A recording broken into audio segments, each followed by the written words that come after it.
नमस्कार. आपण बघितलं असेल महाराष्ट्रामध्ये आरक्षण उपवर्गीकरणावरून दोन समाजामध्ये तेढ निर्माण झालेला आपल्याला पाहायला दिसून येते. माजी राज्यसभेचे खासदार अमरजी साबळे आहेत. आपण त्यांच्याशी थेट चर्चा करणार आहोत. आरक्षण उपवर्गीकरण नेमका हा विषय काय? भाऊ नमस्कार. काय सांगाल, राज्यामध्ये आरक्षण उपवर्गीकरणाचा विषय मोठ्या प्रमाणात सुरू आहे. ज्वलंत झालेले दोन समाजामध्ये तेढ देखील आपल्याला पाहायला मिळत आहेत की अनेक ठिकाणी वाद झाले आहेत, भांडणं होत आहेत, शाब्दिक वाद होताना दिसून येत, अनेक कार्यकर्त्यामध्ये वाद होत.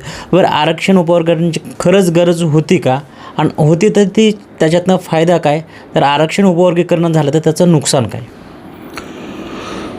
आरक्षणामध्ये उपवर्गीकरण झालं पाहिजे या संदर्भामध्ये सुप्रीम कोर्टाच्या 7 बेंचने 6-1 असा निर्णय दिलेला आहे.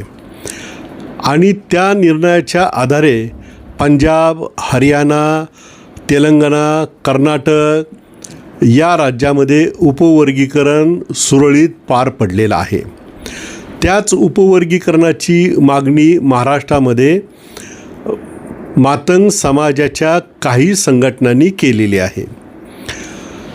ही कायदेशीर आणि न्यायालयीन बाजू पाहिल्यानंतर उपवर्गीकरण होणे हे न्यायालयीन प्रक्रिया आहे.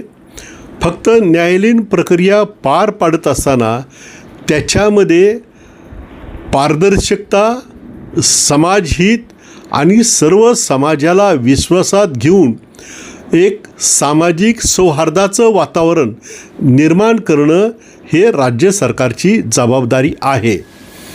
आता या उपवर्गीकरणाची मागणी करत असताना मातंग समाजाच्या काही नेत्यांनी बौद्ध समाजाने हे आमचं आरक्षण खाल्लं अशा पद्धतीचा आरोप केलेला आहे.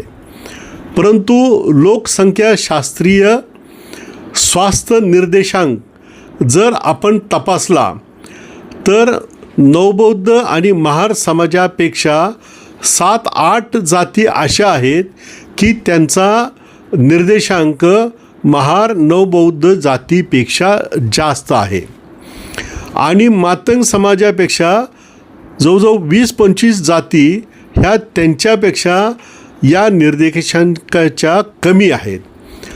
हा वस्तुस्थिती जर आपण पाहिली तर महार समाजाने, बौद्ध समाजाने आमचं आरक्षण खाल्लं आहे असं आरोप करणं हे दादांत खोटं आहे. ही मी सांगतो ती अधिकृत शासकीय आकडेवारी आहे. दुसरा मुद्दा की मातंग समाजाच्या काही 1.5 शहाण्या पुढाऱ्यांनी अशी मागणी केलेली आहे की जोपर्यंत उपवर्गीकरणाचं आरक्षणाचा मुद्दा पूर्ण होत नाही आणि त्या उपवर्गीकरणातून मातंग समाजाला वाढीव आरक्षण मिळत नाही तोपर्यंत अनुसूचित जातीच्या होणाऱ्या नोकर भरतीवर बंदी घातली पाहिजे. अनुसूचित जातीमध्ये 59 जाती येतात. मातंग समाजाने जी उपवर्गीकरणाची मागणी केलेली आहे त्यांना त्यांच्या एका समाजाच्या व्यतिरिक्त 58 जातीचा विरोध आहे. म्हणजे मातंग समाज आंदोलनामध्ये ज्या पद्धतीनं आव आणतात आणि आम्ही 59 जातीच्या समान न्यायाची मागणी करत आहोत असं जे दाखवण्याचा प्रयत्न करतात ते सपशेल खोटं आहे, ढोंग आहे. कारण अनुसूचित जाती वर्गातील नवबौद्ध बरोबर 58 जाती आहेत आणि फक्त मातंग समाज ही वेगळी की वेगळ्या उपवर्गीकरणाची मागणी करत आहे. त्यामुळे 58 जातीच्या समान न्यायाची आम्ही मागणी करत आहोत हे चुकीचं आहे. त्याच्याबरोबर आम्ही राज्य सरकारला या निमित्ताने मागणी करतो की या समाजाची, अनुसूचित जाती वर्गाची एक जातनिहाय जनगणना झाली पाहिजे. जातनिहाय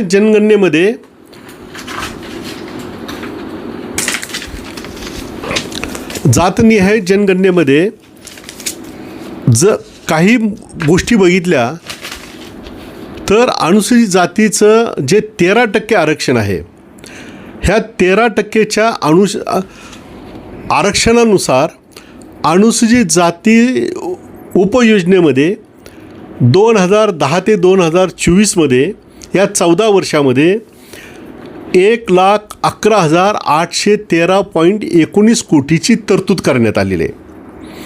परंतु या 14 वर्षामध्ये प्रत्यक्षात निधी खर्च झालेला आहे 84,929.05 कोटी, म्हणजे 75.95% खर्च झालेला आहे.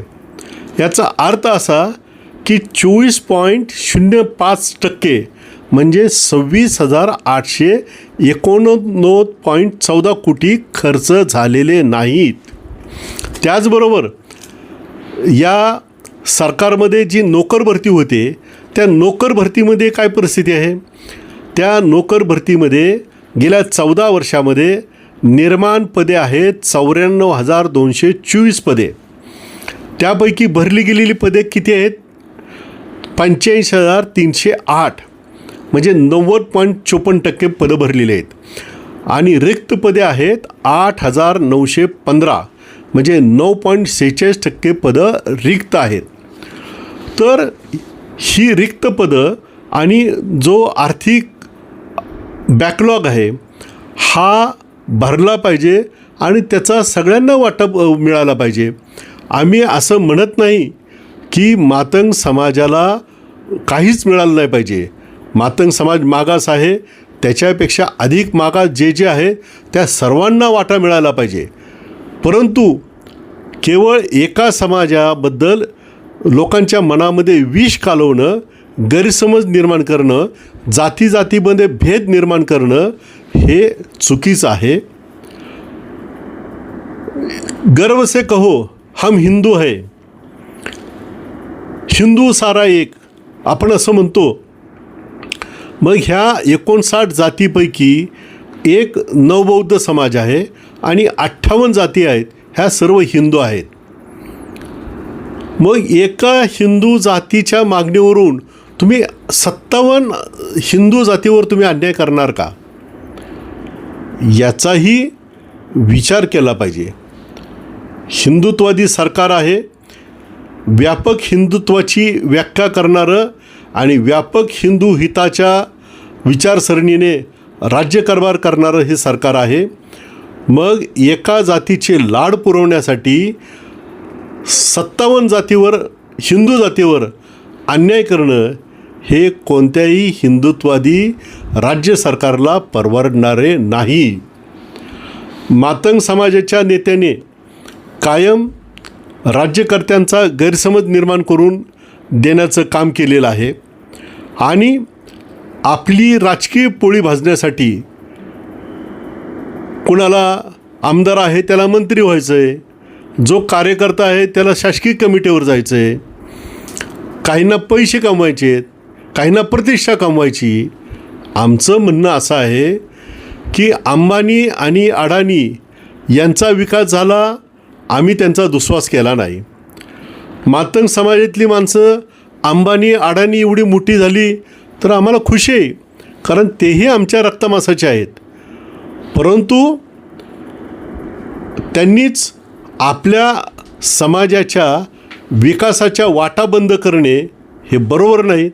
नोकर भरतीला विरोध हा मातंग समाजाच्या तथाकथित नेत्यांनी केलेला आहे. बघा, मातंग समाजाच्या काही नेत्यांना मंत्रिपदाचे, प्रतिष्ठेचे, शासकीय कमिटीचे डोहाळे लागलेले आहेत आणि अज्ञान मागास समाजाच्या भावना भडकून त्यांनी हा उपवर्गीकरणाचा डाव सुरू केलेला आहे. उपवर्गीकरणाची मागणी करणं म्हणजे आपली राजकीय पोळी शेकण्याचा प्रयत्न करणे आहे.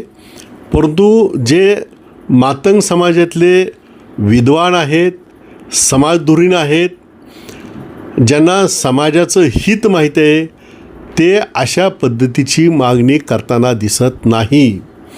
तुम्हाला सांगतो, मातंग समाज हा बौद्ध समाजाचा लहान भाऊ आहे आणि दोघांची दुःख सारखी आहेत. ज्या 59 जाती आहेत ह्या अस्पृश्य जाती आहेत. त्यांचा विधी ब्राह्मण करत नव्हते, त्यांचा स्पर्श चालत नव्हता, त्यांचा मान सन्मान राखला जात नव्हता, त्यांना मंदिरामध्ये प्रवेश नव्हता. अशा सगळ्या गोष्टी केल्या तर त्या होमोजिनियस आहेत. अशा होमोजिनियस असणाऱ्या जातीमध्ये विभाजन करणं, फूट निर्माण करणं, दलित ऐक्य विभाजित करणं, दलितांचं ऐक्य तोडून फोडून टाकणं, हे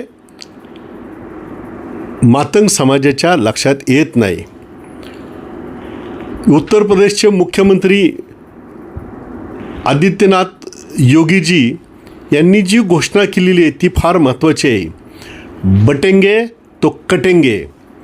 त्यांच्या लक्षात येत नाही, दलित समाजाचं विभाजन झालं तर 59 जाती एकमेकाकडे संशयाने बघतील आणि पुन्हा संघटित होणार नाही. आणि विभाजित समाज प्रस्थापित व्यवस्थेला कधीही संघर्ष करू शकणार नाही. आणि डॉक्टर बाबासाहेब आंबेडकरांनी सांगितलेलं आहे, शिका, संघटित व्हा आणि संघर्ष करा. नेमकं या विरोधामध्ये मातंग समाज शिकला नाही. संघटित झालेल्या समाजाला विघटित करण्याचं पाप त्यांनी सुरू केलेलं आहे आणि संघर्ष करण्याची तर भावनाच मरून जाईल. कारण विभाजित झालेला समाज कधीही प्रस्थापित व्यवस्थेच्या विरोधामध्ये रस्त्यावर येऊ शकत नाही. आणि म्हणून डॉक्टर बाबासाहेब आंबेडकरांचं शिका, संघटित व्हा, संघर्ष करा हे स्वप्न साकार करण्याची नैतिक जबाबदारी ही बौद्ध समाजाने घेतलेली आहे. तुम्हाला सांगायला मला आनंद वाटेल, डॉक्टर बाबासाहेब आंबेडकरांचं मुंबईच्या एका सभेमध्ये भाषण झालेलं आहे. डॉक्टर बाबासाहेब आंबेडकरांनी असं म्हटलेलं आहे की मी प्रस्थापित व्यवस्थेच्या हिमालयाला धडक देत आहे. ती धडक दिल्यामुळे माझा कपाळमोक्ष होणार आहे आणि माझं मस्तक रक्तबंबाळ होणार आहे आणि त्याच्यामुळे हिमालयाला काही फरक पडणार नाही हे मला माहीत आहे. परंतु रक्तबंबाळ झालेल्या माझ्या मस्तकाच्या रक्ताच्या थेंबाथेंबातून पुन्हा सैनिक उभा राहील आणि हा प्रस्थापितांचा हिमालय उद्ध्वस्त केल्याशिवाय राहणार नाही. हे डॉक्टर बाबासाहेब आंबेडकरांनी मुंबईच्या सभेमध्ये व्यक्त केलेला विश्वास आज संपूर्ण महाराष्ट्रामध्ये रस्त्यावर नवबौद्ध तरुण या उपवर्गीकरणाच्या आरक्षणाच्या विरोधामध्ये जेव्हा लढताना दिसतो तेव्हा डॉक्टर बाबासाहेब आंबेडकरांचा विश्वास सार्थ झाला असं मी म्हणेन.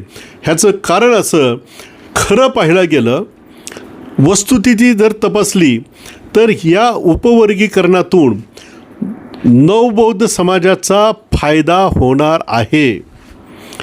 कारण एकूण अनुसूचित जाती वर्गाच्या लोकसंख्येपैकी 61% लोकसंख्या ही केवळ नवबौद्ध महार समाजाची आहे. आणि जर लोकसंख्येच्या प्रमाणामध्ये 13%चं वाटप करायचं ठरलं तर 7 ते 7.5% आरक्षण हे केवळ नवबौद्ध महार समाजाला मिळणार आहे. त्याच्यामुळे नवबौद्ध समाजाचा तशा अर्थाने फायदा होणार आहे. परंतु आपला फायदा बाजूला ठेवून या 58, 29, 59 जातीचं संघटित होणं, दलितांचा दबाव गट निर्माण करणं आणि त्या दबाव गटाच्या राजकारणातून दलितांना सुरक्षित ठेवणं, दलितांचं आरक्षण अबाधित ठेवणं, दलितांचं कल्याण साधणं, याच्यासाठी नवबौद्ध समाज, महार समाज आपल्या फायद्यावर पाणी सोडायला तयार झालेला आहे. हे फक्त डॉक्टर बाबासाहेब आंबेडकरांच्या प्रेरणेमुळे. आज आपण बघितलं की आरक्षण उपवर्गीकरणाला विरोध मोठ्या प्रमाणात होताना दिसून येते. त्याचं नेतृत्व देखील आनंदराज आंबेडकर असेल व प्रत्येक जिल्ह्यातले काही कार्यकर्ते करताना दिसून येतात. पण मुख्य नेतृत्व आनंदराज आंबेडकर करतात, हे करतात. त्याकडे तुम्ही कसं पाहता? आनंदराज आंबेडकर यांनी अत्यंत चांगली भूमिका घेतलेली उपवर्गीकरणाच्या विरोधामध्ये.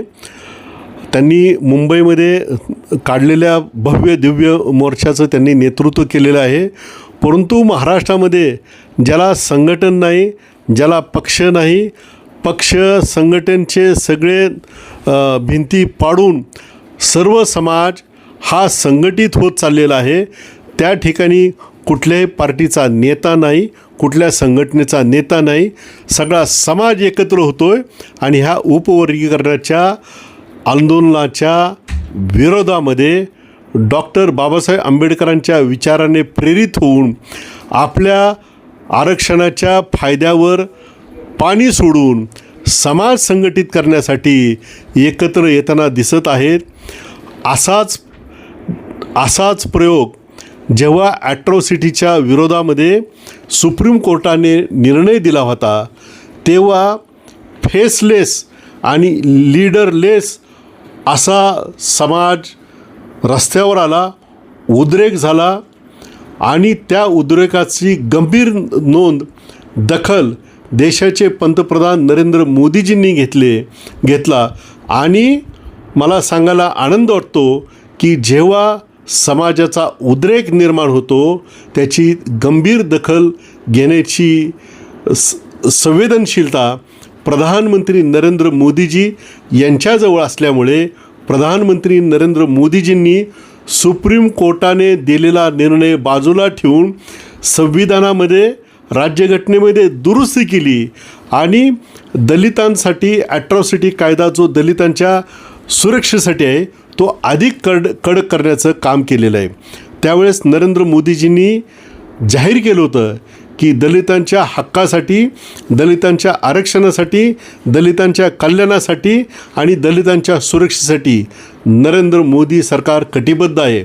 आणि म्हणून मला विश्वास आहे प्रधानमंत्री नरेंद्र मोदीजी आणि महाराष्ट्राचे मुख्यमंत्री देवेंद्र फडणवीसजी हे उपवर्गीकरणचा निर्णय राबवण्याचा प्रयत्न करीत असताना या महाराष्ट्रातील 59 जातीच्या सर्व सन्माननीय संघटनांना विश्वासात घेतील, लोकसंख्येच्या प्रमाणामध्ये आरक्षणाचा निर्णय घेतील आणि केवळ मागासलेपण नव्हे तर लोकसंख्येचं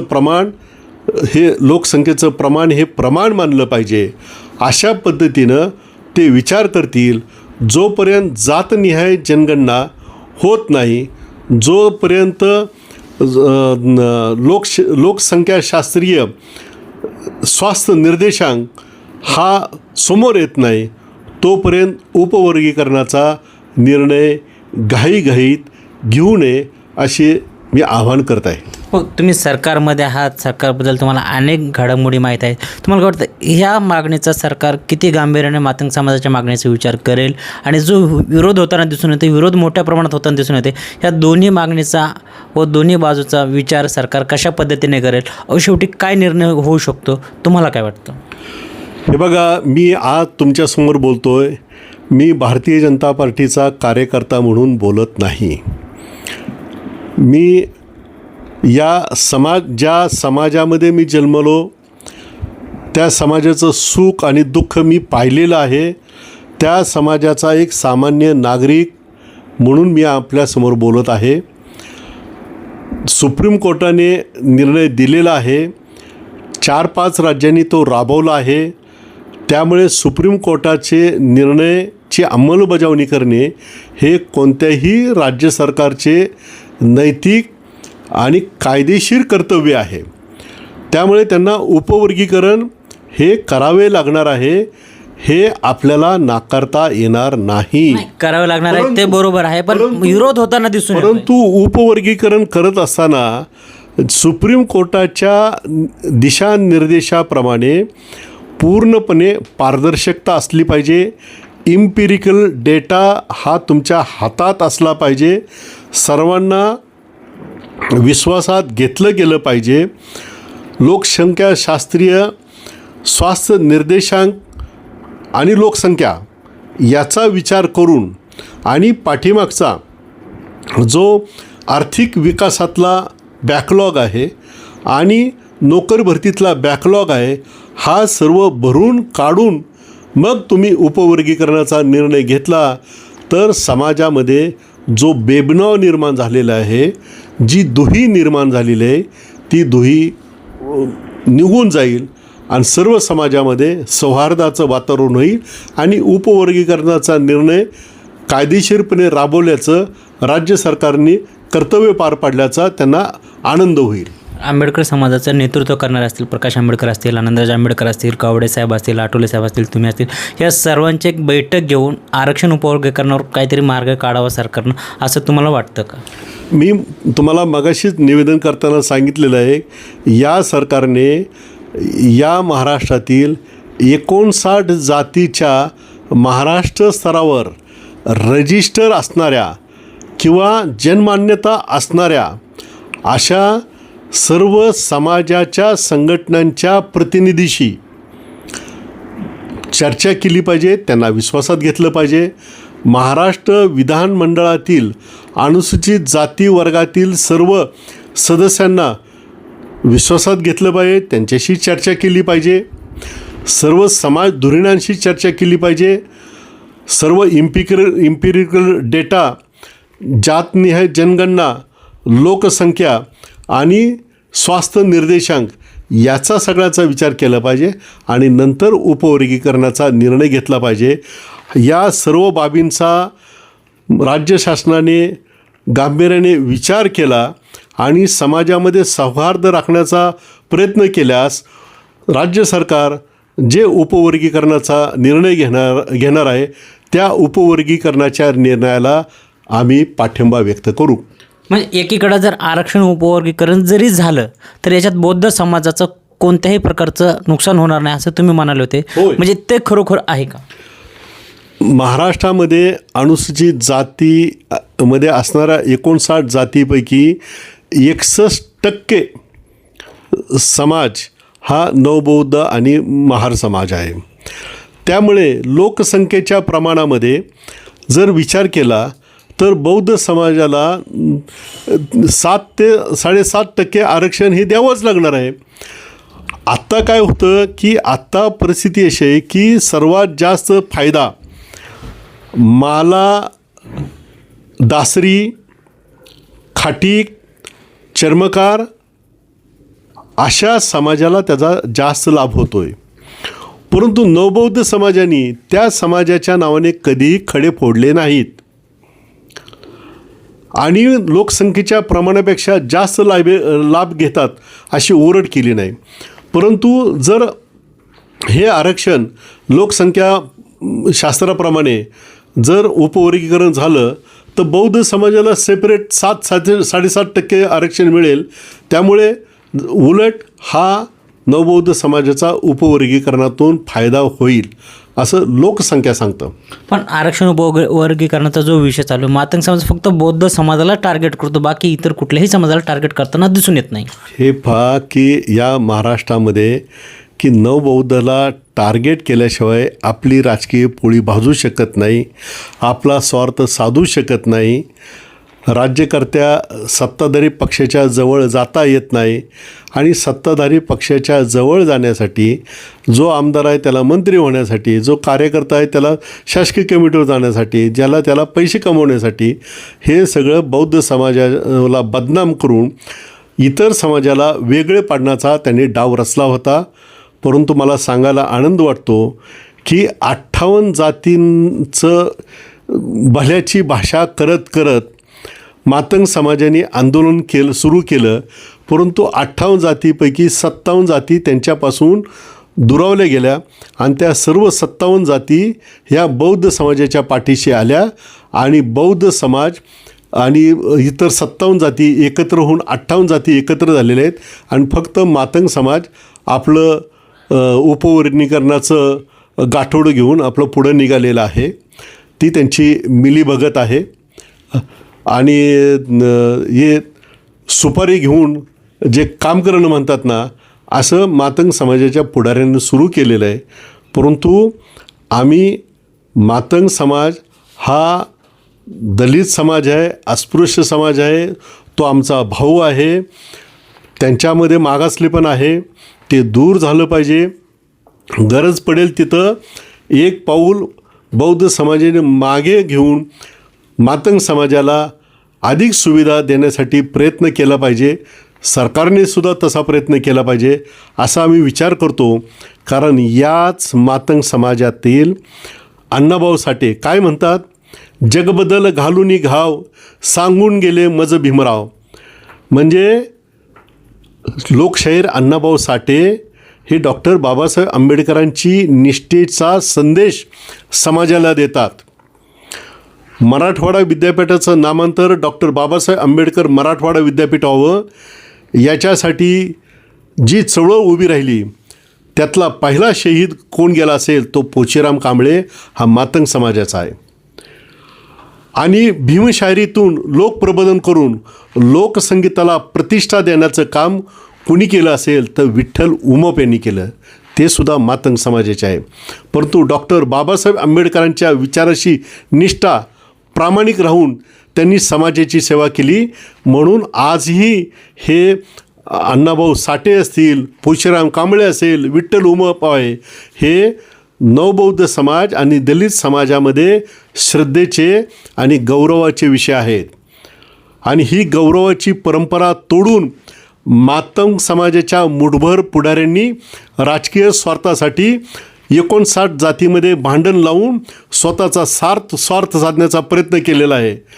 कदाचित ते यशस्वी होतील, परंतु 59 जातीमध्ये फूट पाडण्याचं काम, दलितांचे अकल्याण करण्याचं काम, दलितांशी गद्दारी करण्याचं काम, दलितांशी बेईमानी करण्याचं काम या मातंग पुढाऱ्यांनी केलेलं आहे. तो शिक्का त्यांच्या कपाळी आयुष्यभर राहणार आहे, तो पुसला जाणार नाही. कारण तो शिक्का 58 जातीच्या मनामध्ये बसलेला आहे. येणाऱ्या काळामध्ये आरक्षण उपवर्गीकरण जर रद्द झालं, ते मंजूर जर नाही झालं, तर त्यानंतर मातंग समाजाची बौद्ध समाजासोबत राहणारी जी घडामोड असेल किंवा त्यांना जो आरक्षणाचा लाभ मिळणार असेल त्यामध्ये काही बदल घडू शकतो का? बघा, मातंग समाज आणि इतर सर्व समाज जे मागासलेले आहेत, त्यांचा आर्थिक विकास झाला नाही, त्यांचा शैक्षणिक विकास झाला नाही, सरकारी नोकरीमध्ये नाही, तर त्याच्यासाठी काही प्रोग्राम राबवता येतील. त्यांना बूस्ट करण्यासाठी, त्यांना विकासाची फळं जादा मिळण्यासाठी अशा पद्धतीचे कार्यक्रम राबवता येतील.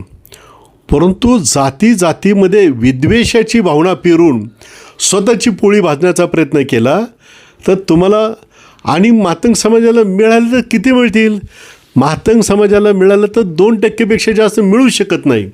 2% मातंग समाजाला जादा देण्याचा प्रयत्न केला तर तुम्हाला सांगतो, हे उपवर्गीकरणाचं आरक्षण सुप्रीम कोर्टामध्ये लटकल्याशिवाय राहणार नाही.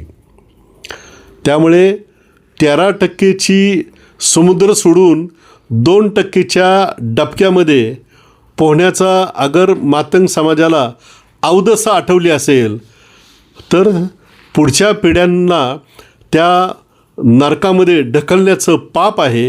हे मातंग समाजाच्या पुढाऱ्यांनी केलं.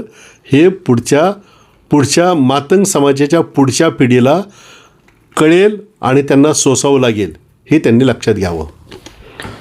बघितलं असेल आपण की स्वतःच्या राजकीय हौसापोटीवर स्वतःला राजकीय लाभ काहीतरी मिळावा ह्या छोट्याशा गोष्टीसाठी काही मातंग समाजाची नेते मंडळी सरकारला खुश करण्यासाठी आरक्षण उपवर्गीकरणाचा वाद चर्चेला आणला आणि त्याच्यातून तो आरक्षण उपवर्गीकरण व्हावं यासाठी मोर्चे आंदोलन सुरू आहेत. मात्र आरक्षण उपवर्गीकरण लागू जर झालं त्याच्यात मातंग समाजाचं मोठं नुकसान होईल आणि बौद्ध समाजाचा मोठा फायदा होईल असं मत देखील राज्यसभेचे माजी खासदार अमरजी साबळे यांनी व्यक्त केलं.